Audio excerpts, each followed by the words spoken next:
তাই আমি আদিবাসীদেরকে বলতে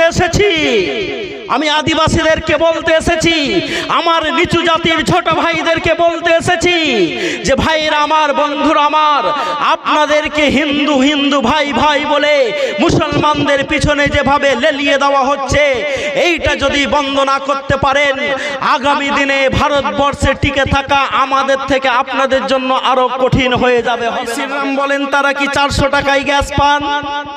যারা জয় শ্রীরাম বলেন কম পয়সায় ওষুধ পান? যারা জয় শ্রীরাম বলেন তারা 106 টাকার পেট্রোল 40 টাকাতে পান না। আপনাদের কি আজকে কেউ খবর দিয়েছে যে আমার হিন্দু ভাইয়েরা রাজস্থানে একে অপরের সঙ্গে মারামারি মার্ডার করাকরি শুরু করে দিয়েছে খবর দিয়েছে?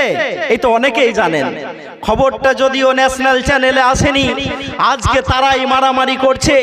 আমি তো বড় বড় সভা থেকে বলেছি, হিন্দু মুসলমান ততক্ষণ ভারতে হবে যতক্ষণ মুসলমানরা আছে।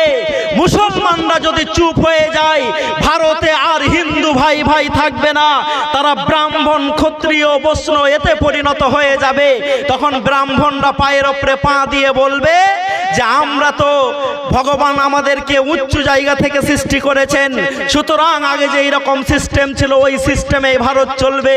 তোমরা যারা ছোট জাতির লোক আছো, সামনে একটা কাতারি ঝুলিয়ে তাতে থুথু ফেলো, পিছনে একটা ঝাঁটা ঝুলিয়ে নাও, রাস্তা দিয়ে যখন হেঁটে যাবে যাতে তোমাদের পায়ের দাগটা মিটে যায়।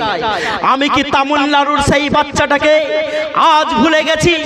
এত তাড়াতাড়ি ভুলে গেছি যেই বড় জাতির ব্রাহ্মণ ছেলেদের সঙ্গে খেলার জন্য একটু ভুল হয়েছিল, মারপিট হয়েছিল, তার হাতটাকে এইরকম ভাবে ব্রাহ্মণের ছেলেরা জোর করে ধরেছে। ধরার পর তলোয়ার দিয়ে দুটো হাতকে কেটে দিয়েছে। কেটে দেওয়ার পর বলেছে যেই হাত দিয়ে ব্রাহ্মণদের উপরে আঘাত করা হয় সেই হাত তার শরীরে আর থাকতে পারে না। তাই আমি আদিবাসীদেরকে বলতে